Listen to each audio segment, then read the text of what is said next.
Hey, welcome to Street Level America. One of the things that we really want to do with Street Level America is get out on the street and see what's going on. And I was going through my email today, and I found a Substack email from a gentleman by the name of Kevin Dahlgren. Did I get the name pronounced right? Yes. Okay. I have not seen good reporting like this in a long time. I was mesmerized by this. We're going to be talking about. We're going to need to give you a heads up here. We're going to talk about what life is like on the street in the homeless camps of Oregon, and some of the stuff that we're going to talk about might be sensitive to young ears. So we're going to be talking about the topic of rape. We're going to be talking about some of the issues that some of these, especially women in homeless camps, are facing. So some of these topics are pretty sensitive, and we're going to get pretty somewhat graphic, not terribly so, but just want to give you a heads up. If you're sensitive to those issues, be aware that we're going to be talking about those. First of all, Kevin, welcome to Street Level America. Thanks for having me on, brother. Now, I worked at KBND Radio in Bend, and most of my reporting years was in Oregon radio. I spent a lot of time covering news, wildfires, covered a lot of wildfires in the Deschutes Forest. You've been there as well. And one of the issues we had with was serious with homelessness, and it's amazing how homeless is kind of kicked to the curb in all of the communities I talk to. A lot of the city fathers simply, how do we say this? I'll just say it like it is. Kowtowed to the issues of those people in the community with money who wanted the homeless situation to go away. It didn't make their community look good. It made people uncomfortable, and it was a situation that a lot of people just wanted to kick to the curb. And it's a difficult issue to deal with because it's complicated. And you have substance abuse issues, you have addiction issues, you have some people that just want to live on the street, and it's an interesting culture. Now, when I was reading the email with Kevin, I really wanted to talk to him and get his perspective because he's been working with these kind of individuals for about 30 years. First of all, give us kind of a heads up about your background in working with the homeless. Sure. Well, I worked in social services about 28 years. Kind of got into it. I was inspired after helping my little brother off the streets of Portland with a meth addiction. He's sober to this day. And I found that I was pretty good wading through this complex system and helping people, and found that I had passion for it. And I was also able to really wade through the complex system and help him and others. So I decided to go to school for it.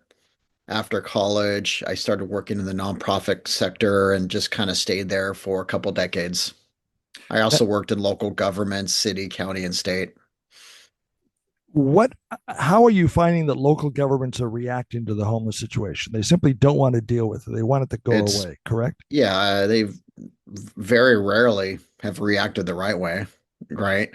I mean, we are such a divided community wherever we are. And the way local government is set up, you have a county and a city that almost never sees eye to eye, which by far complicates everything. And if they don't see eye to eye, they're going to work generally against each other for ideological reasons. And that's a major issue when you're trying to deal with a crisis, when you can't get everyone to agree what the right approach is helping a person who's homeless. Because sadly, it really has become this almost political issue. And I try to stay out of that and just like, look, this is a person on the streets. I don't care how they ended up there. All I know is I see it and I want to help them. And then, and that's always been my attitude is really it's the triage. It's like, we can learn after the fact of what led him to the streets, what kept him on the streets, whatever. But until then, let's just treat it like the crisis it is, get them off the streets, get them stable, help them become hopefully self-sufficient. So And you've to dealt. me, Go ahead. it seems always like it's like the smartest thing to do, but trust me, apparently it is not. The system has made it extraordinarily complicated to get anything done, and that's quite frustrating. Has the situation become worse in recent years with the economy? With the economy, I mean, I would say with the increase, the inflow of drugs into our community, the fact that Oregon decriminalized drugs, sure, when you say economy, you're basically saying an affordable housing issue. Okay. People are on the streets for financial reasons. And while that is a thing, it's not as common as people think, right? They're obviously there, but a high percent of the homeless population, it is drugs, it is mental illness. Okay. It's very, very common. It's the high 80%. Is Oregon's move to decriminalize drugs, has it made the problem worse? By far, 5 times worse. It was supposed to fix it. It was supposed to make it controllable, and it just kind of opened Pandora's box, didn't it? Well, yeah, and they decriminalized drugs without us having the infrastructure or even the political will to help these individuals. So it's kind of like, they made this free for all open air drug scene without offering any type of like detox, recovery, assertive outreach, something that other successful countries that have decriminalized drugs have done, like Portugal, right? We oftentimes get compared to like we can be the next Portugal. I said, yeah, well, the difference is they already had the political will and they had the infrastructure in place before they decriminalized drugs. In Portugal. Before. In Portugal. Yes. Is it Portugal? Yeah. So look, in the city of Portland, which is the highest concentration of homelessness in the state and probably top three in the United States, it took us 34 months to build the very first detox facility with Measure 110 money. Measure 110 was the decriminalization of drugs. In those 34 months, it led to the largest increase of overdoses and deaths in our state history. Okay. So it was a spectacular failure, right? I had never seen more bodies and overdoses in my life. It was just absolutely tragic. And even though we finally recriminalized, took about 2.5 years, the damage has already been done and you can still feel it to this day. So let's say that you're the governor of Oregon tomorrow. What would you do to fix the problem? Hmm. Well, I think we have enough funding. We just have to reallocate the funding towards programs that actually work. I would require metrics of every single program receiving state funds to find out exactly where the money is going and is it effective or not, right? If it is ineffective, I would expect them to change. If they refuse, they lose their funding. And I would simply reallocate it to someone who's actually doing the job. The ultimate goal is to work yourselves out of a job, which means I would only fund providers who really took it seriously enough to realize that they're only going to be around for a few years to work themselves out of a job. So that's step one. Step two is I would significantly increase assertive outreach. I would have daily contact with every single homeless person every single day. That builds trust, but also deters negative behavior. We need to send the message that this is a crisis and that we are going to treat it like one. And you should see that presence out there, but we are not. We just ignore the homeless for weeks, months, or years. And this is why these crises tend to grow and why every once in a while you learn about this encampment with 500 people in the woods, right? Mhm. It's the natural result when you have a system unable or unwilling to end homelessness, things just take over. So basically, this is one of those times where you need the government extremely involved. And I'm kind of a big fan of smaller government. I have libertarian leanings, but when it comes to a crisis, this is when we need a safety net. But treat it like one and treat it like a crisis. And any crisis is supposed to end, right? But we have sort of over time just numbed ourselves to it and just sort of received the money, but refuse to kind of come up with any sort of good idea that will actually make a measurable difference.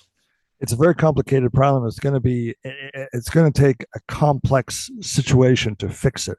Question: volunteers, is that important? And do they need government oversight? And can you help in the funding issue by getting volunteers? And where are you going to get those? Well, I think volunteers are the ones that are actually going to save this, end this crisis, because at the end of the day, you're never going to get a well-run government, right? Local, certainly local government, and we're gonna have to rely on the volunteers. I've been volunteering doing this for decades, right? So even though I worked in social services, I also spend almost every waking moment of my free time out there doing the work, which I do now every single day. So, yes, it's a very good question. This is really, I would say, a call to action where, this anybody can do this if their heart is in the right place. The social service system has convinced the public that only they are trained and qualified. Well, I call BS because, under their watch, the crisis has exploded, as have the budgets. And their biggest threat is volunteers because they're not being paid. I would also argue faith-based programs have always uh, performed significantly better than most all other programs because their heart is in the right place, because they care about what they do and they're there to save people. But a lot of these nonprofits don't treat it like the crisis it is, and that's an issue. So I'm a big fan of the faith-based programs. I'm a big fan of people volunteering. Now right now we're going to read one of the emails. Is it okay on the rape culture email that you sent out there today? The reason we want to read this is we want to give people an idea about what it's like to live in a homeless camp. Is it okay to read one of these stories? Sure, yeah, that's when you mean email, you meant one of my articles. Yes, Truth on the Okay. Streets. Okay, first of all, you need to subscribe to Kevin Dahlgren, spelled Dahlgren, Substack. Give us your Substack address. Okay, it's Substack and then it's Truth on the Streets. I don't have it in front of me exactly what it's oh, actually it's right here. It is truthonthestreets.substack.com. And that's where people can subscribe and uh I write at least one weekly article, which I spend 5 solid days a week doing research and filming and editing to make the best possible article every week to help people really get a strong understanding of our system. And I I Go ahead. personally think it's a great place for independent writers to go because if I wrote for anybody else, they would censor what I have to say. They would do political leanings. They would say, I don't like that photo. Well, the thing you get with me is uncensored reality of the streets for people who really want to know what the heck is going on. So I like the forum. I believe independent journalism is really the future, Oh, I do too. right? Because, people who uh, are able to fund themselves, which means they can stay true to who they are. That is so important. When you accept a job with somebody, you're virtually guaranteed to have to change your ways. And that isn't necessarily always a good thing. So, to the best of my ability, I'm going to stay independent. And that's why it's helpful for people to become like a paid subscriber at $12 a month, just kind Mhm. of helps support the work. So, thanks. And folks, you need to do this. And I think the future in journalism, the future of finding out what's going on, is reporters like Kevin and other people that you see stories about them. In fact, they're being interviewed on Hannity and Fox News. It's amazing that the main big networks are going to these citizen reporters on the street who are doing the tough job in finding out the news. It used to be 60 Minutes, but anymore they're just going for the high caliber stories, talking to somebody in Washington, D.C., but the people that are doing the gritty, on the street, hard reporting are people like Kevin. You need to read the Substack. I haven't read writing and reporting like this in a long time. I'm going to give you an example here. A homeless woman in her late 50s wearing a pink cancer awareness hat stitched with the words hope told me that every night she locked herself inside her tent with a padlock. She sat in silence, listening for footsteps, and begged God that the steps would not stop at her tent.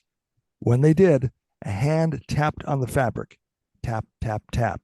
If she did not unzip the door immediately, the attackers tore the tent apart, dragged her outside, and used her as their plaything, 1 to 3 minutes at a time for 5 to 10 minutes.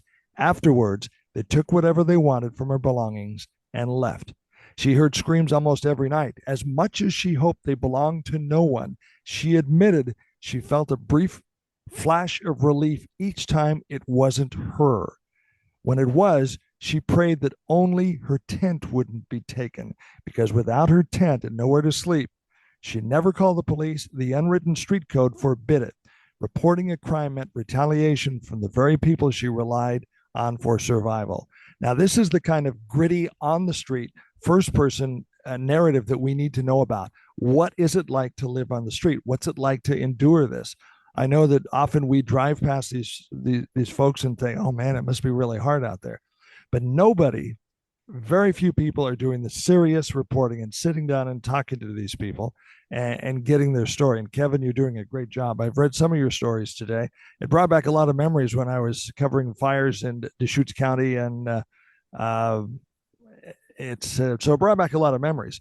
But the reporting you're doing is first rate. There was one comment that it was it you should have won an award like a Pulitzer Prize or something.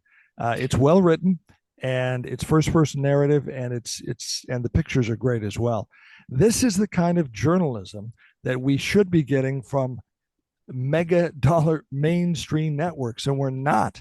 And it's just embarrassing and shameful that we're having to rely on reporters like Kevin that are out of their own pocket, out of their own energy, just what they have is a passion to tell the truth. And one of the things that's driving them, and one of the things that keeps them central to their mission, to tell the truth.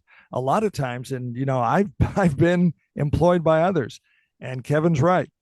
You get employed and you're told to report a certain story in a certain way, sometimes with a certain lead line, and you're told as a reporter, this is how you're going to tell the story. I'll give you an example. In Central Oregon, destination resorts are a big deal. Are they still a big deal there? Yeah, I mean, Central Oregon is a wonderful part of Oregon. It's beautiful, So absolutely beautiful. so the money in communities wants their community to be bright, shiny, attractive to tourists. It's not bright, shiny, attractive to tourists when you have all these homeless people. And so the money, the businesses, the mainstream media in those cities don't want this problem to be on the front page because it discourages tourism. And to be honest, uh, reporters are kind of told to kind of downplay it because we don't want our city to become known as Hobo Village. Am I right? Yeah, and I wrote some articles on Deschutes County just last few months because of the flat fire that burned, I think about 23,000 acres, started at a squatter homeless camp, right? Something I had warned the Senator Wyden of 2 years ago, right? Mhm. Literally 2 years ago, I was fortunate to be in a very small meeting with him and a few others, and I said, "There's a homeless crisis in Deschutes Woods. If you don't do something about it, a fire is going to happen." Well, it took a year and a half, but it happened, destroyed 23,000 acres, multiple homes, and just devastated the entire community. Not to mention, I think they had to evacuate several thousand people. So it's kind of a big deal. It happened this summer. But like Deschutes County, they're known to kind of hide their homeless, specifically Bend, right? That's the Right. city. It's a beautiful city. They've Gorgeous. always kind of told the homeless to go to this place called either China Hat or Dirt World, which is in the middle of the woods, basically out of sight, out of mind. Well, I found them there, and what I found was hundreds of homeless people starting fires left and right. And I was like, well, I was like, this is just an accident waiting to happen. So I literally spoke to the person with almost all the power to make a real difference. And he cut me off and said, "I'm here to talk about climate change and fires, not homeless and fires." So he really was like, no, basically, this is again, our senator Talk about Ron was, Wyden. yeah, he really downplayed the effects of homelessness and fires and said it's climate change and fires. And I was like, okay. So we tried. And, year and a half later, everything just kind of went to hell. So it was pretty disappointing. What can people do? We need to get involved, and we need to quit sweeping the problem under the carpet. Do we need to demand that our elected officials do something about it? There's a lot of. Well, Go ahead. yeah, I mean, sorry to interrupt. Demanding I mean, when does an elected official ever listen to us? I would say it starts with voting new people in, right? I mean, that's going to help. A politician, generally speaking, has already made their mind up. And yes, you can go to city council and testify, write letters, get in the media, start doing your own reporting, and just raising awareness of this real crisis, right? Generally speaking, a lot of politicians just don't get it, and it's really, really frustrating. There's some that certainly do, but there's a lot of others that really downplay uh, how homelessness is just absolutely destroying their communities. Not to mention, it's destroying themselves. There are some people that say, and I ran into this when I was in McMinnville and Bend, Oregon, is that there are people that say we don't want homeless facilities here because it will attract more homeless. And so efforts by homeless advocates in communities were squashed by the money in the community because they did not want their city to be attractive to homeless individuals. Is that the answer? Is the answer having a large facility to treat people to get them off drugs, to have some kind of means to measure success and to actually have them develop a better lifestyle and not just giving them see one problem that absolutely doesn't work, which is Insanity Incorporated, is handing out free needles to just keep them hooked on the same problem. Surest form of insanity, keep doing the same thing, expecting different results. That Yeah. is exactly what's going on here. So we need to do something different. Yeah, one large facility with wraparound care, sure. But, you could build as much as you want, but if you don't, again, have the political will and the assertive outreach to actually connect the person to the program, what's the point? So what happens is we spend, in my community alone, Portland Metro, Mhm. $724 million per year on homelessness specifically. The problem is we have all these buildings, we have all this homeless, but we don't have anyone in the middle to connect them. So all these homeless have no idea what they're doing, and all these people over here are thriving financially. And that's a major issue. This is why we need to fill that gap with volunteers or more outreach. And when I say political will, I mean the political will to be okay with, telling a homeless person it's not okay uh, with these certain behaviors because you got to find a balance between compassion and livability, livability for all, right?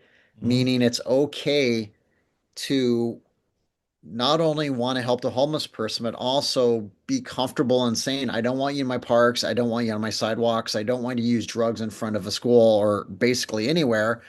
And that should be okay. It's okay to find that balance. I don't want you trashing our cities with, trash and stuff or putting needles in the ground. So it's really that delicate balance between compassion and accountability. And for some reason, so many people cannot wrap their head around having those two beliefs at the same time. It's either one or the other, right? It's either blind compassion, enabling to the point of dependency, or get the hell out of my city, you know, we don't want anything to do with you. Because that doesn't work either, because that just pushes the problem to another community, right? Sure So does. that's why you have to find that delicate balance. It's called we need to empower, not enable. That's so important. You mentioned in some of your writings about the homeless industrial complex. Some people are getting rich on this. And something that also was surprising to me, I've seen it a little bit in the church community, is kind of a jealousness. And homeless people are told, you're only supposed to accept help from my organization. Don't accept help from other organizations because you're the poster child. I talked and a little bit about my background. So I was a news director, KBND Radio in Bend, and then I went from there into ministry.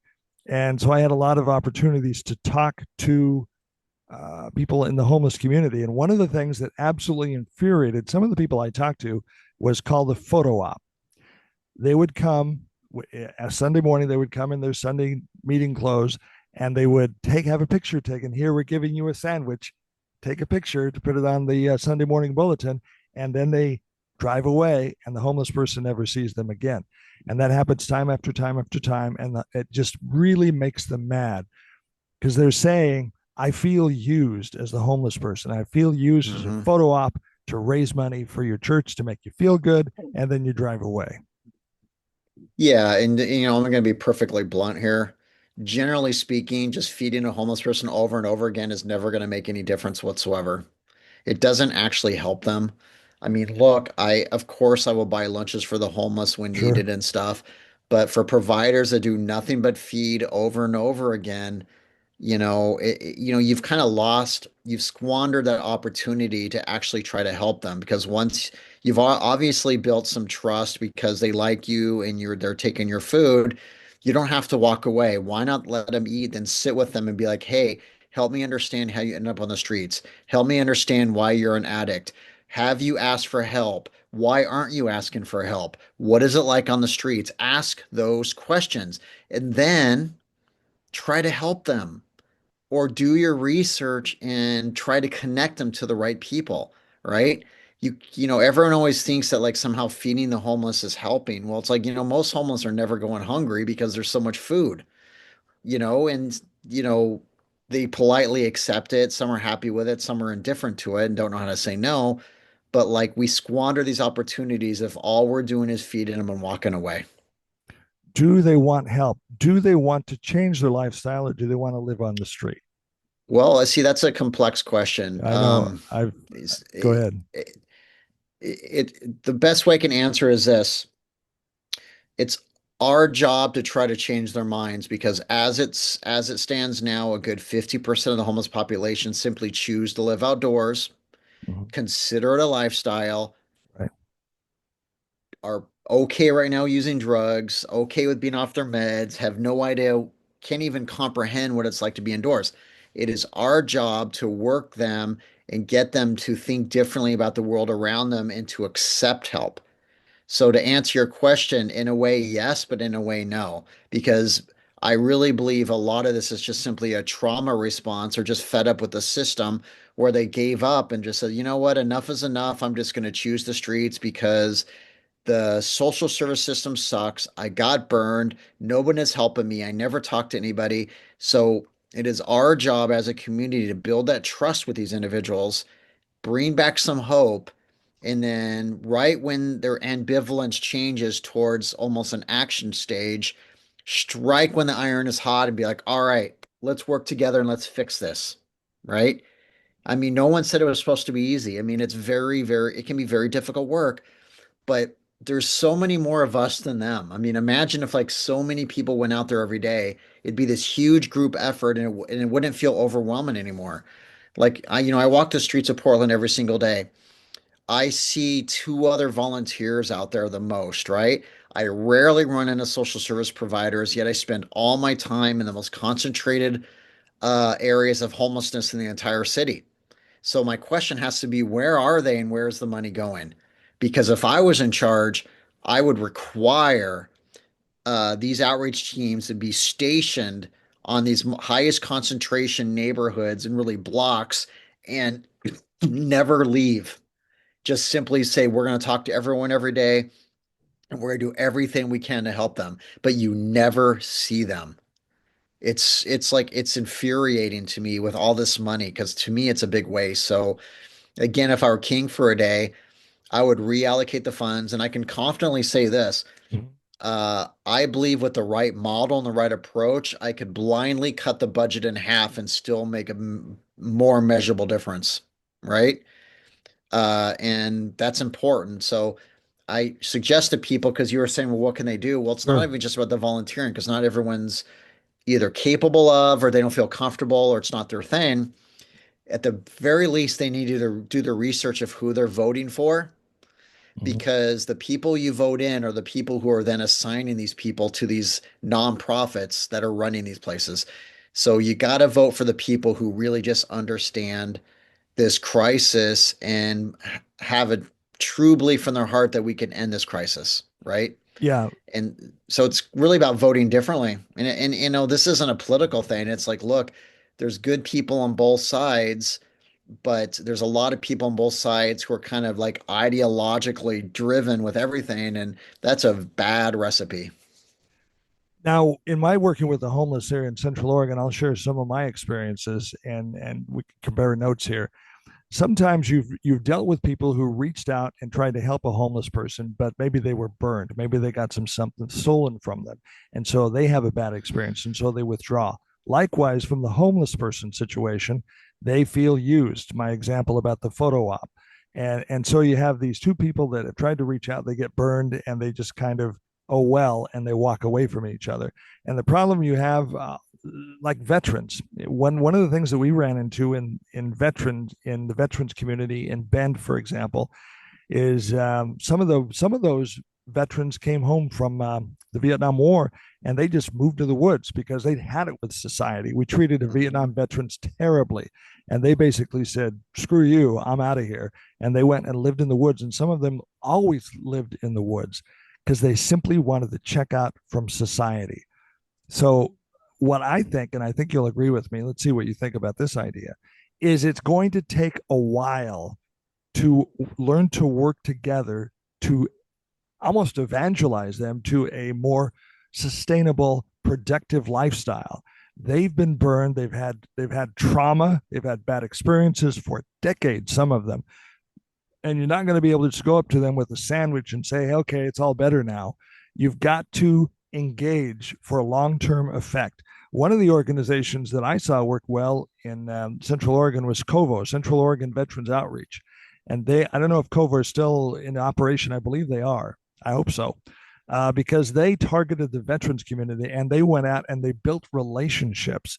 And the homeless that living in the woods that dealt with COVO uh, had a relationship. They got to know them. They got to trust them, and that's the start of building a bond. One time, I gave it was 10 o'clock in the morning, and there was a veteran at a shelter, and they were drunk. And I went up to them and I said, "Thank you for your service." I knew they were drunk, and he cried, and he said, "You know how many years it's been since somebody told me that?" And he kind of sobered up there for a little bit, but it was to him, it was really appreciated. Um, I think we really need to engage and we really need to think of these people as people. They're not a problem, they're not just garbage. For example, let's read another story here. Let me find it here. This is something that really struck me. Um, which one was it? It was the one about the woman that was taken off the street, and they took her to a motel room and they forced her to shower, and then they raped Jackie, her. it's Yeah, Jackie. they raped her for 3 or 4 days, and they So, threw her back out on the streets again. well, and they've done this hundreds of times. To the same Same woman. person. Yeah. Uh, this is well, she's known on the streets. It's even hard to say. Uh, a uh, uh, she's been referred to as a woman of 1,000 rapes Okay. because many people just know her that bare minimum she's been sexually assaulted 1,000 times, right? This has been going on for several years. It's well known. I've interviewed people who have witnessed it. They know who she is. And because she's, severely mentally ill and stuff, the system hasn't really stopped it. And what she does afterwards is she just will, for a couple days, will hit her head, uh, use her fist and hit the side of her head for so much she's bald on one side of her head because she's hit it so many thousands of times just because of the trauma. So I see that kind of stuff pretty regularly. People getting dumped out of vehicles, people lying in the street, women usually, sometimes Right. men, but mostly women. It's just really, really tragic. There's a lot of trafficking going on in Portland. They don't get trafficked in Portland. What happens is they get found in Portland. They get oftentimes sent to Southern Oregon near Klamath Falls, from what I've been told many times, right? Half return, half never return. You just wonder if they're dead or not. Probably dead, But it's just really tragic. So yeah, the Jackie thing was is absolutely horrific, and it's very hard to even talk about because it's so shocking that we allow this. I mean, her more than like so many others, you just watch her for 5 minutes, you have to wonder how in the hell is she even allowed to be out there? Whether she chooses it or not, what's happening to her? Shouldn't the system find a way to actually put her into some kind of hospital, whether she likes it or not? Get her, because no matter what, she's going to be far better off, right? She needs to be on some kind of commitment. She's just so, I don't even know if she's going to ever get over the trauma. I mean, what she's gone through. I mean, name another person that's gone through this, but she's just one of many that experience stuff like that. But this is, in Portland, Oregon, it's just sort of a free for all because you have a system that has lax policies on homelessness. It's hard to get arrested for anything. You have a local government that is very ideologically driven, that looks at homelessness as a person has a right to be homeless, and they applaud that, right? That's And part of the anyone problem. who, That's part of the problem, isn't it? yeah, and if anybody criticizes the system, you're automatically a fascist, right? Or anti-homeless, right? So, like when I criticize, I don't think this person should be on the streets. I'm not anti-homeless. I would say I'm the opposite. I want them to thrive. I don't want them on the streets. I hate that they're out there, right? So it's just a very backwards world sometimes. And I'm sure if they were given a choice, they don't think that there is a choice out there. They just feel Correct. like this is their lot in life. Oh well, Correct. I was born They on the wrong side of the tracks and I'm going to die out here, and that's just the way it is. But and I for think if they were given an opportunity and saw some light at the end of the tunnel, I think they would grab it, because a human can't enjoy that. no. And for a predator, it's about as good as it gets, right? I mean, for them, it's easy pickings. It's like the the lady I interviewed where she described the tapping on the tent. They can do this because A, they know there's no outreach, no witnesses, and And except for nobody the will talk. homeless, Nobody will talk. but the homeless aren't allowed to. Because Okay. here's the thing. If you call the police, someone like her best friend on the streets who would never hurt her, the moment they learn she called the police, all of a sudden now she's the enemy and they might beat her up for it. Because there's a very strict rule to never get the police involved. And this is why these crimes go unreported. So anytime you read a city saying, we have a drop in crime, I Mm-hmm. usually like to answer with, you don't have a drop in crime, you have a drop in people reporting crime. The crime is still there, the reporting isn't there. There's a freaking difference because I see it every day. I witness deaths and overdoses and assaults and physical violence and theft every single day, but you'll never read about it. You'll never see it in the stats. You'll never get a 911 log about it because nobody's calling. So, yes, in the mind of certain people who only trust studies and crap, which is all BS, they're going to think, hey, look, there's a drop in crime. I says, yeah, but you've never left your house because there's no way you would believe this unless you've actually went outdoors and saw the truth for yourself. It's kind Portland. of like what all these Oregon politicians did a few months ago when President Trump said he was going to bring the National Guard to Portland. Okay. The mayor and the governor and multiple state representatives said Portland is fine, Portland is peaceful, Portland is great. Well, guess what? It is not. So they're either lying to the public or actually believe this because they've never left the house. And that's frustrating to me. Is Portland becoming Gotham City? Man, Gotham. Well, we certainly need a Batman. it, And I it volunteer. it seems like the elected officials simply are wanting to engage in this lifestyle. I think it's something that we, in our progressive ideology, we simply want to embrace because we want to be welcoming to all. But in welcoming to all, you're propagating this lifestyle that simply uh, is repugnant. And we're not Yeah. saying anything bad about the people that are caught in this cycle, But what we're saying is, as humans, as we care about humanity, that we should engage for positive solutions, not just let this spiral continue to Gotham out of control. I agree. Portland is not yet Gotham City. Parts of Los Angeles, definitely yes.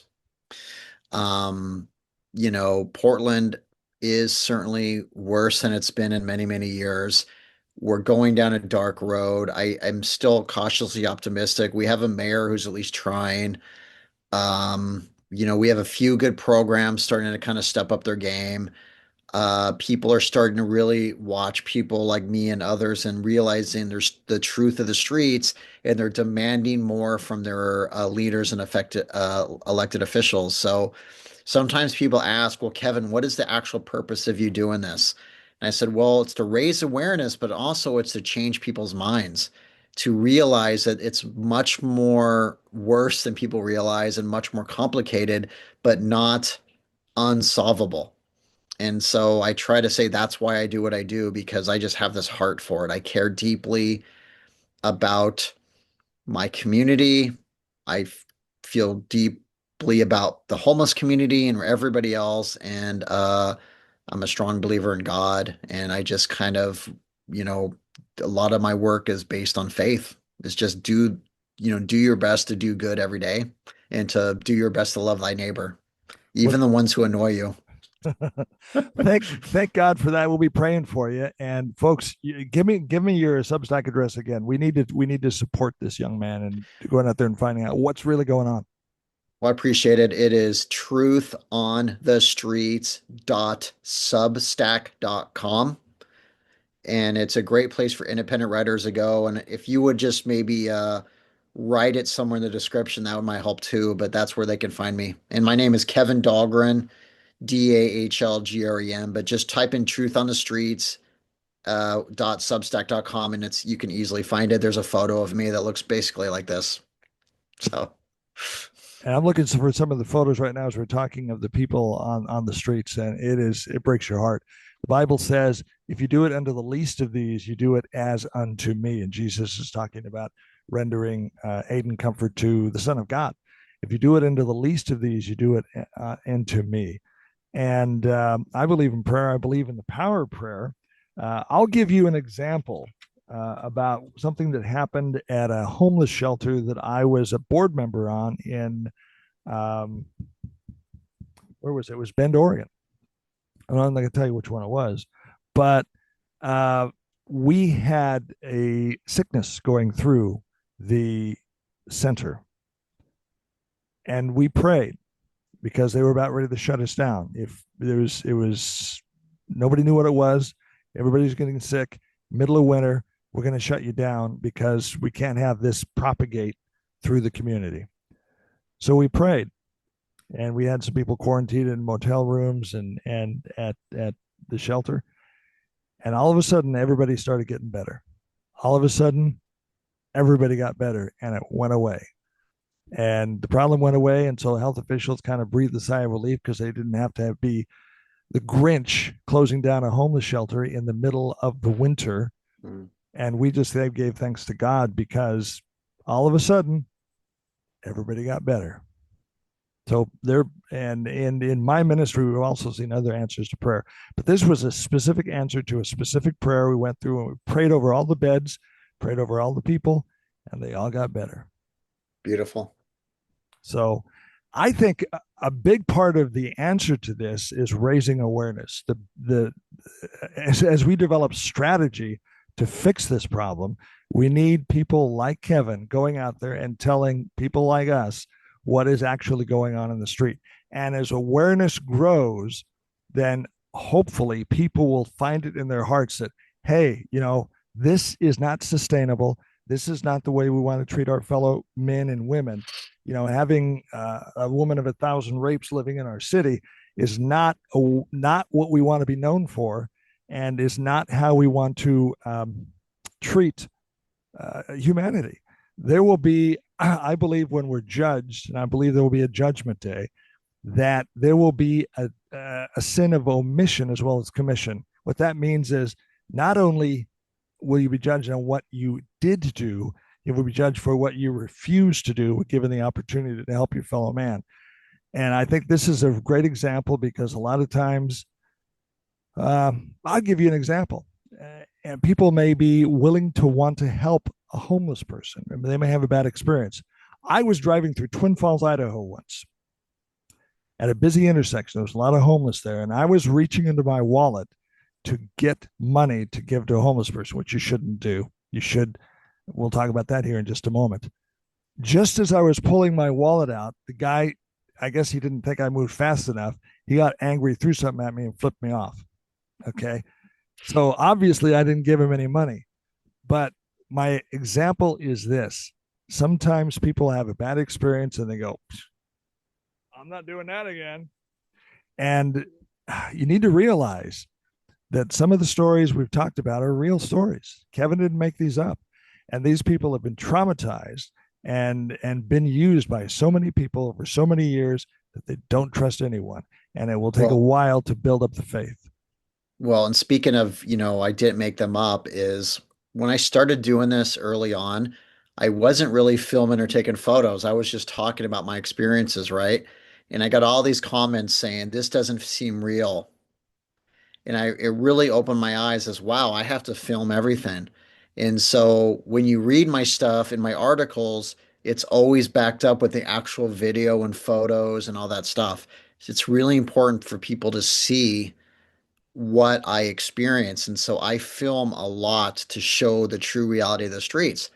The new recent thing is that I'm getting accused of using AI and that there's no possible chance that behind me is an actual homeless encampment or that I've hired people to pretend to be homeless. So actors, which is just absolutely ludicrous, right? So this is why I document everything. It's really important to show the brutal reality of the streets. And so I back this up with all my videos and photos.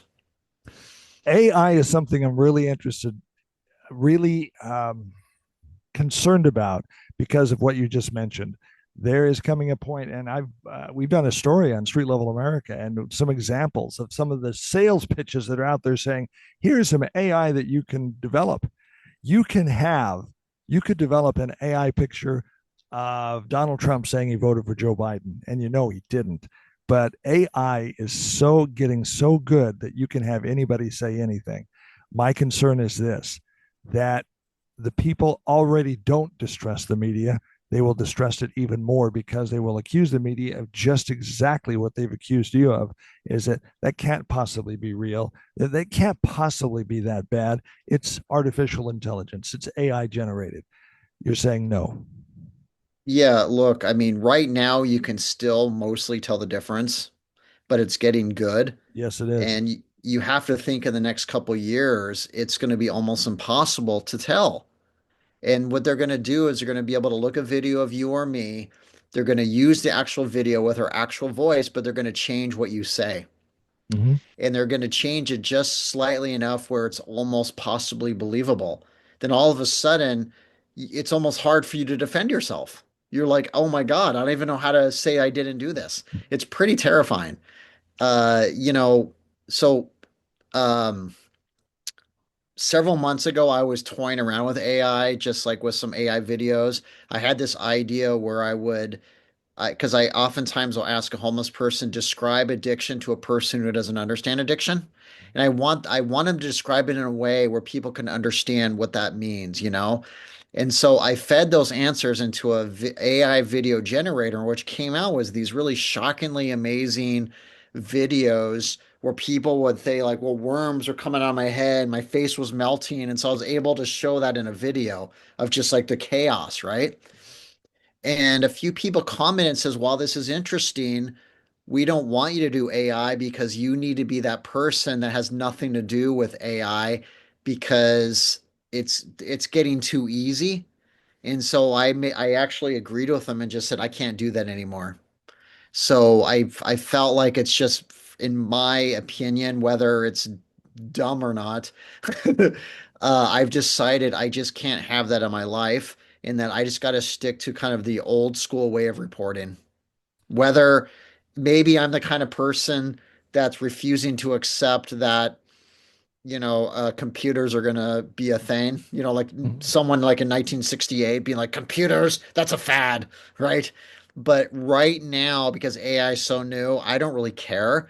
I'm just gonna trust my boots on the ground reporting and just be the old school person I am. Because more than ever before, people just need journalists that they can trust. That is the most important thing I think we've said today. One of them, other than just help these folks because they are drowning in a deplorable situation. We need journalists we can trust. We don't have that today. They're a lot of these people, men and women, are told to report it in a certain way, and if you don't, there's the door. Um, One of the reasons I started Street Level America is so that I could control the editorial comment of what we say, and I am not beholden Hmm. to anybody. That's exactly why you're doing what you're doing. That's exactly, we worked with other podcasters that are saying, hey, we want to report the truth. We're concerned with the direction of this country. I'm going to give you a couple instances. I don't want to make this all about me, but when I read your stories, they're very well written and they're street level stories and they're what's going on in the street. We're not getting that. And we need to get that from people like you. A couple things that rose to my mind when I read your stories and thing that kind of fuels my passion is this. Ed Bradley, 60 Minutes. He was filming the boat people. He was there with the camera in hand filming the boat people, and they were drowning. They were struggling and having a hard time getting on shore. At one point, Ed Bradley dropped the microphone, dropped the camera, went out into the water to help. That's what I see citizen journalists like you doing right now is instead of recording the carnage, we've got to get engaged because these are our fellow men and women that are suffering. And Yeah. if any kind of humanity, we've got to get in there and help. Another story I want to share with you. This story was related to me. I will not mention the name. It was a Marine who served in Afghanistan. There was an embedded CNN reporter with them. Uh, there was a person who took a round, took a shot. He was shot and he was bleeding profusely. And the sergeant, Marine sergeant I talked to, said, you need to put some pressure on that wound. The guy's bleeding." The reporter said, "Hey, I'm here to report and document what's going on. I'm not supposed to get involved." No. And the Marine sergeant turned the gun at him and said, "You either help him stop bleeding or you'll bleed right next to him." And the That says reporter, everything you need to know about a CNN reporter right there. and this actually happened. And how I started having this dialogue with this Marine who had retired from the Marine Corps because he'd had shrapnel, and eventually, over time, he had enough wounds that they had to be cycled out because he simply couldn't serve anymore. He came up to me, and I told him I was a reporter, and he said, "I don't like reporters." And you could see in his face that he didn't like reporters. But over time, I developed this relationship with him, and then he started sharing with me stories like that. And I found out why he didn't like reporters. So, are we going to be the CNN reporter that films the guy bleeding to death, or are we going to get involved and say, help save a life? And thank God for people like you. Very encouraging as I'm seeing Substack and podcasters out there. We're picking up the mantle from mainstream media. We're doing the job they should be doing. We're Yeah. doing the job they're getting paid to do and aren't doing it. They're Yeah. abdicating And the roles of telling you the truth, and people like you are. well, and I appreciate that. And, I am a journalist, I am a reporter, but here's the thing.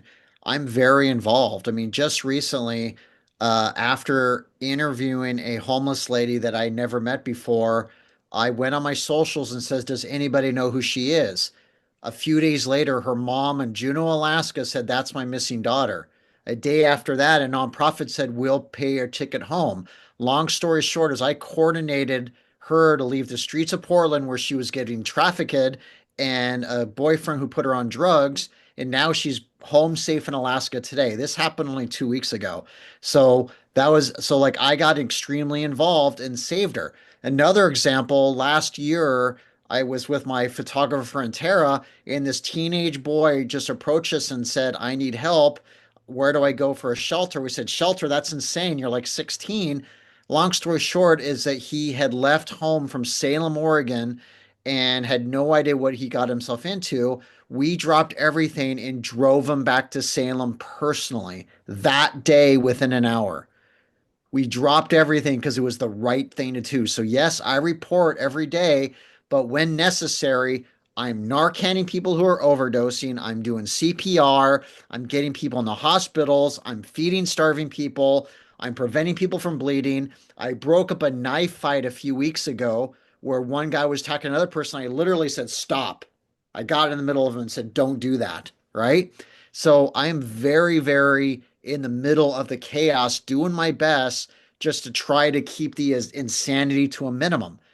It's the right thing to do. It's part of being a citizen journalist is not just reporting on it, but just being there as uh, a support when necessary.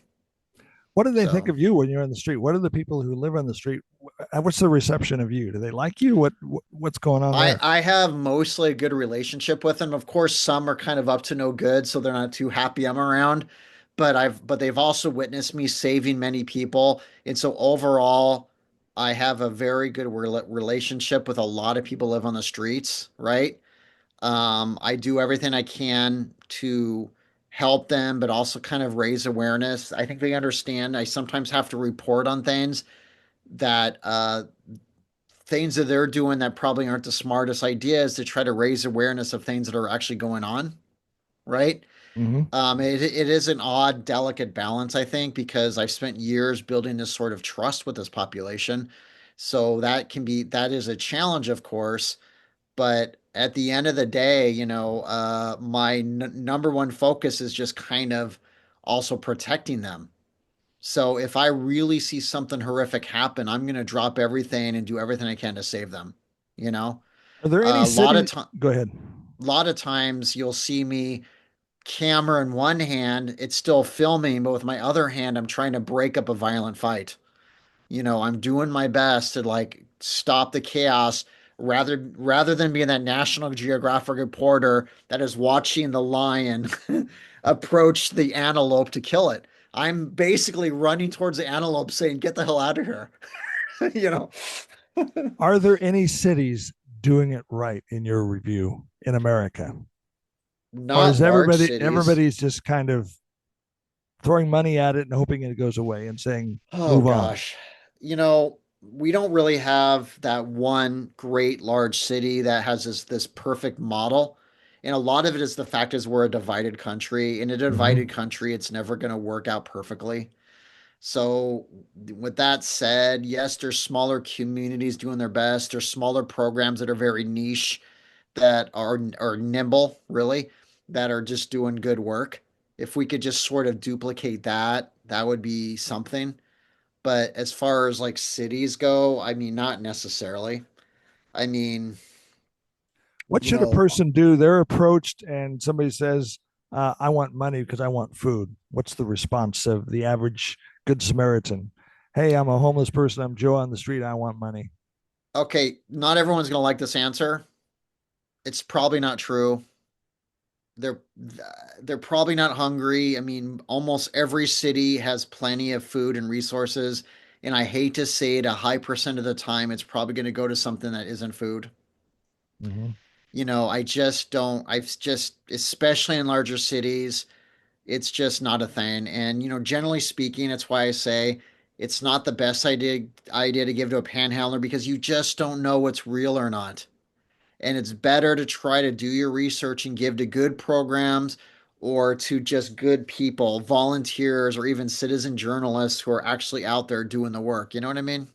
Mm-hmm. Um, Should they give them a it's food front. card like a McDonald's card, What's that? a McDonald's card, or just a food That's a little voucher? bit different. That's like, you know what? Then they have to go get the food, right? You could feel a little bit better knowing that because it's not like someone doesn't crave a hamburger.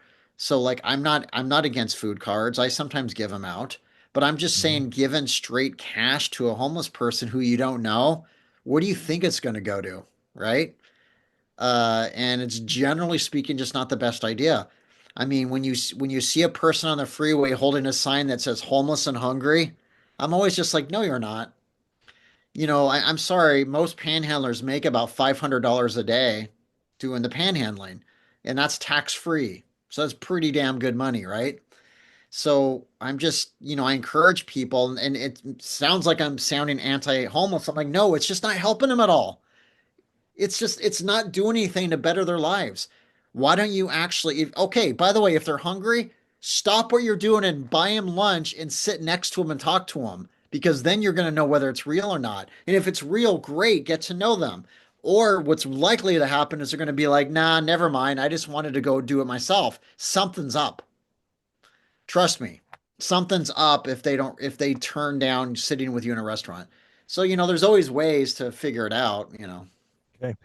So what we need to do is build relationships with the homeless community. Let's Yeah, say, yeah, for yeah. example, somebody's watching this interview that we're doing right now. Let's say they're in Portland, Oregon. We do have listeners and viewers in Portland and in Oregon. Um, and they're saying, hey, we want to be part of the solution. We really, really want to be boots on the ground. We really want to engage for solutions. What should they do? Just start building relationships? What's your advice? Well, you would do far better getting to know a person, identifying their barriers, and helping with one of those barriers than almost anything else. So, for example, that homeless person that lives a block down from you that you see but you've never talked to, they might say, I just need a phone to talk to my mom, or I just need my ID to get a job, or I got kicked out of the shelter, I need help back in. It's relatively easy to identify a barrier and then help them with that barrier. And if you can resolve one barrier, it's going to get easier to resolve the others. So rather than just like giving them food, see if you can help them in other ways.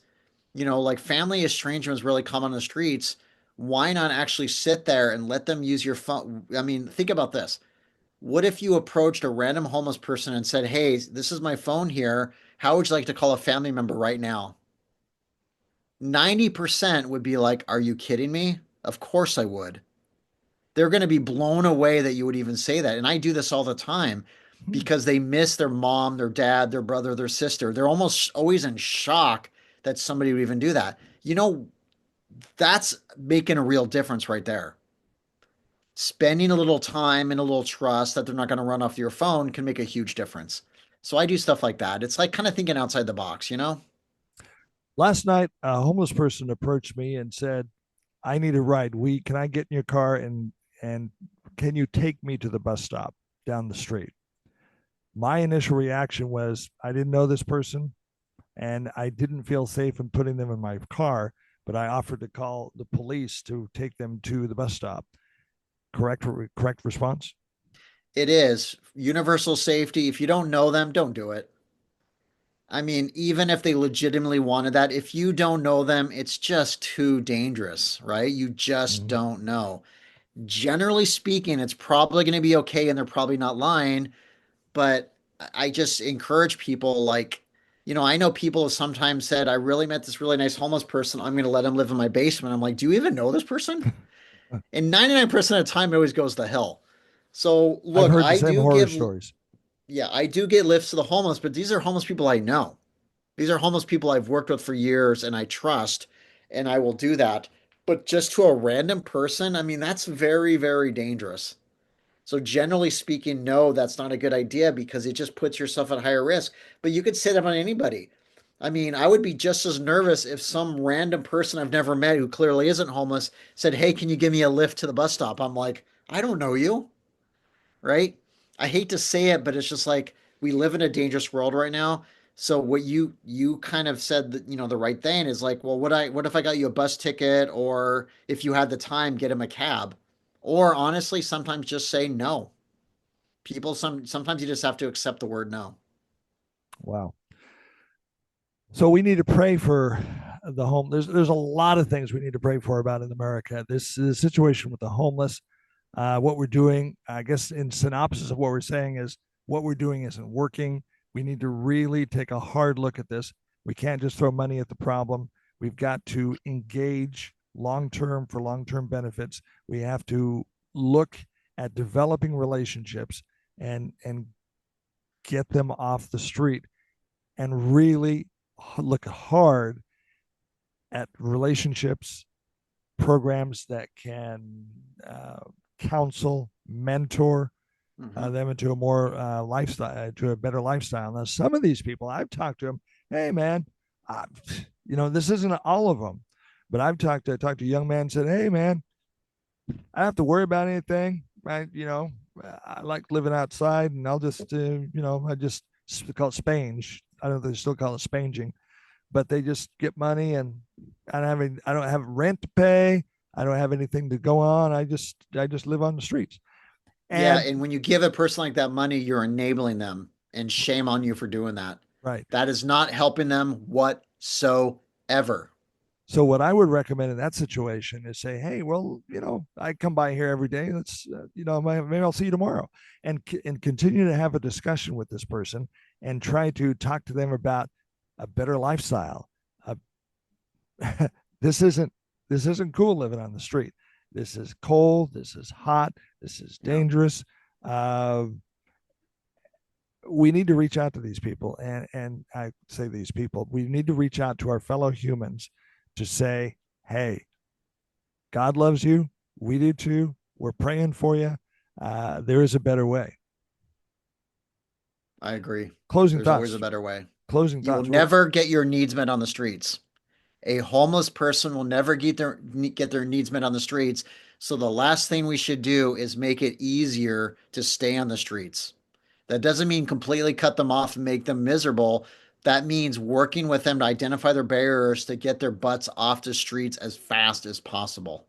Another thing I think we could do, just as an advocate here, is when your local municipality says we're going to have a free needle exchange program. No, that's enabling. We can't continue to do things to enable and say, oh, that's the lifestyle. That's the lifestyle that they've chose. Just let them shoot up and give them all the free needles they want. That is not going to help. It's going to create what I call the Gotham City complex. Just my It's opinion. a it's a good that's a good term. Um, Closing thoughts. What would you like to end with? Well, first of all, I appreciate you and I appreciate the opportunity to talk to people that follow you about my work. Obviously, you and I care deeply about this, and I think that's very important. I'm feeling cautiously optimistic that things are slowly improving. Common sense is kind of returning, and that we have a chance of actually fixing this crisis once and for all. And, I'm very driven by my faith, very driven by my passion to make a real difference in this world. You say things are I changing. Are you because people are realizing that we've hit bottom, or what's making you think things either are hit changing? bottom or finally they've kind of been really aware that this massive marketing campaign by the homeless industrial complex to pretend that everything's okay, it's not. Or that keep sending us money, we're doing a great job, they're not. And I think people are starting to hold these people accountable, and I think that's really good. And so, I'm happy with Trump's recent executive order, which basically is dismantling the housing first model and reallocating those funds towards recovery. That'll end up saving thousands of lives. I think concerning homelessness specifically and addiction, I would argue that President Trump's executive order will do more good than any other president ever when it comes to this specific subject Let's talk about this for a minute or because issue, not subject, but issue. let's talk about this because there will people say, well, put them in a home, put them in their own house, and that's the first step in getting them help. And so they go with the housing first model. You're saying that's not the right move. No, okay. So let me explain housing first. The Go ahead. philosophy behind housing first is that without any preconditions, you place a person into housing and then they're going to get their basic needs met. Mm-hmm. Once their basic needs are met, they're more likely to recover. That sounds great on paper. I agree with you. But the problem is because there's no preconditions, 9 times out of 10, all you've done is you've housed the person that has no buy-in towards making any change whatsoever, and they are the identical person in housing. So we haven't solved the problem. We've just simply hid the problem. And because it's housing first, that means they're living in government subsidized funding housing, generally speaking, for life, which means 9 times out of 10, they're not even paying rent for the rest of their life. How is that helping anybody? right? And part of the buy-in is they're probably trashing the apartment and doing drugs in it. So you're just giving Yeah. them a clean place to do drugs. So what I say is I believe in shelter first, housing later, help them recover, help them work towards those goals and help them become self-sufficient. I don't really believe that almost most people should not have to be on the government dime for the rest of their lives. Temporarily, sure, but not for life. I know I've interviewed dozens of people who live in subsidized housing that have actually become self sufficient.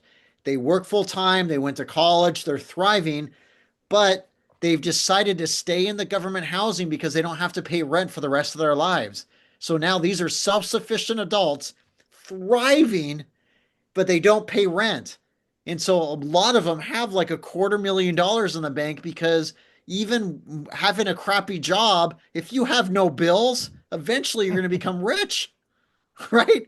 I Yeah. mean, over a decade or two, you're going to end up with hundreds of thousands of dollars. Have you actually seen that? Yeah, yeah, yeah, yeah, yeah. I know people, I've interviewed them where they said, like one guy I know who was a street homeless heroin addict has $250,000 of cash in his apartment, which I've seen, right? Because he said, I've been working full time for 15 years and they even pay my electricity. So all he does is invest in stock and stuff and he's loving it. He thinks it's a big old grift. Oh. And I mean I like the guy, but I'm just like, dude, move out.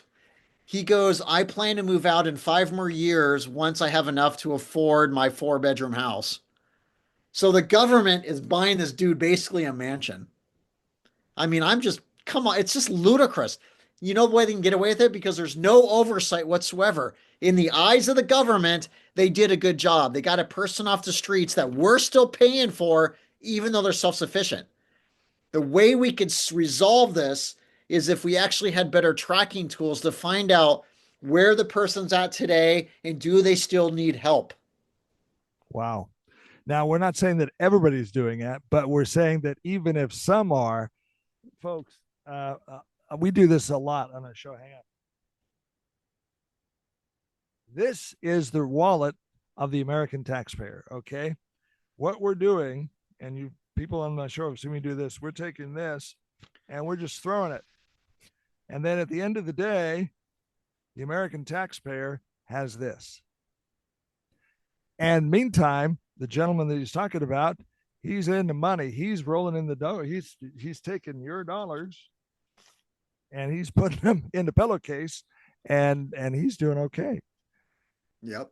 That's not helping anybody. That's not teaching him responsible living. That's not teaching him to be a productive member of society, and it's making you broke. So Yep, we got to fit. I'm very much a fiscal conservative. I believe in, spending every dollar efficiently. That makes the biggest possible difference. And the only way we can do that when it comes to social services is through strict oversight and metrics to track exactly where the money's going, how it's benefiting the person, and what are the long-term plans with this individual and how to spend the money. And until we do this, we're just going to continue to blindly waste billions of dollars every single year in these major cities over and over and over again. When I read the part of your story that talked about NGOs that were telling people you have to work with us and you can't work with anybody else because you're our homeless person, you're our token Yep. homeless person. The reporter reaction in me was, let's find out who that is and put the name out there. And of course, we'll get sued for that and so on and so forth.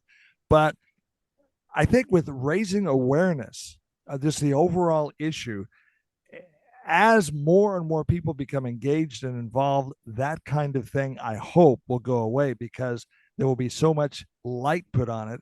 Light is a sanitizer, and when we pour a tremendous amount of attention on it, hopefully that problem will go away. But that's disgusting. Well, yeah, a lot of these NGOs will publicly play nice and be like, oh, yeah, we love our partners, whatever. But at the end of the day, they want more money than the other person because it allows them to hire more people and to build programs and to upgrade their own programs, right? At the end of the day, they want to benefit from this more than others. And to do this, sometimes they have to be very protective of the resources they have, and they will keep them very tight. They won't just like freely share information about openings here and there. They will keep it and kind of hold on to it till they feel like it was best served. I mean, it's completely insane. I mean, this is why we need strict oversight and absolute complete transparency, which we don't have. A little dirty secret about NGOs is most of them haven't written into their grants to not require metrics. They specifically say we are not going to say who, what, when, where, or why ever. They specifically say this because they argue that this is a privacy issue, which I call BS, right? They use that as an excuse, and I say big old BS that we can't even get that information from them. Uh, I I've worked with NGOs before where I was really needing some information, and they said, we're not going to tell you who we're working with, what we're doing, where we're doing it, how we're doing it, what we're spending our money on. Yet I was a part of a program that was their payee, meaning we were actually funding them to work with these individuals, and they still wouldn't tell us anything. We had no idea what they were doing. And I just was like, are you kidding me? Wow. Transparency and metrics. We need this, and it doesn't exist right now. By the way, in any other industry, it absolutely does. If this were for profit, they would be out of business. All for profit businesses on like the New York Stock Exchange, if they didn't have metrics, they would fail, right? Mm-hmm. They are required to do good job to benefit the stockholder, which means being efficient, being productive, and doing the best they can, and honestly, doing better than the competitors. And that's can be a good thing. Why not have five nonprofits competing for the big for a bonus at the end of the year? Not how fast they can grow, but in how many people they can actually meaningful help by the end of the year. And then give them a bonus because they did it better than anybody else. Basically, it would be a race to ending this crisis as quickly as possible, but giving them a financial reward for doing so. Because Or that I would be okay with. okay, or how about this? This is kind of a Pollyanna look about it. How about we just all work together because the goal is to help these people. The goal is to not build this big empire or a kingdom. The goal is to help people, and let's work together. I know that's not going to happen, but I'm praying for it and I'm pushing for it. And that's what the Bible says. And you know what? I think God's a pretty big guy, and I think he can take care of people who Yeah. the Bible talks about misusing the widow's mite, that those who misuse the widow's mite are going to be called into strict judgment. And, not wanting judgment on anybody, but I'm praying for that. And I'm praying for while they still have time on this earth, you need to pony up and you need to really get sincere and honest about what you're doing, why you're doing it, and it's here to help people, not to build your empire. I've been in Yeah, you know what? churchdom for a while, and I've seen it. The only attitude an NGO working in the homeless space should have is to work themselves out of a job. Mm-hmm.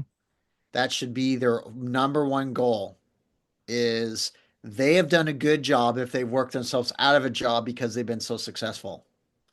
That should be the attitude every day, and it is not. All righty, Kevin. Again, one more time, your Substack address.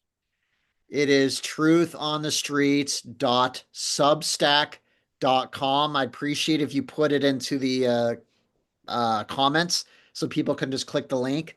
But that's where people can go to support my independent journalism, and it's greatly, greatly appreciated. We appreciate what you're doing. You're doing a great job. Keep doing it. We'll keep following you. We'll post it. We'll repost it. We'll have these conversations again because what it's going to take is we all have to be engaged long term. We can't just treat this as what happens in media today is it's a 10-second soundbite on to the next story. What drives me nuts, and one thing I love about the internet is we can talk for an hour and a half on a story because we need to. And what happens in mainstream media is, oh, we've got like 8 seconds to talk about homelessness in Oregon. And you talk about 8 seconds, move on to the next story, move on to the next story, move on to the next story. Well, in 8 seconds, there's no way you could talk about the breadth and depth of the problem and even try to talk about how to fix it.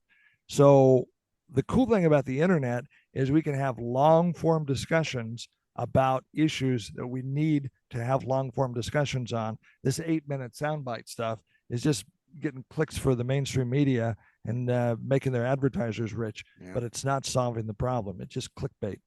That's just my Well, opinion.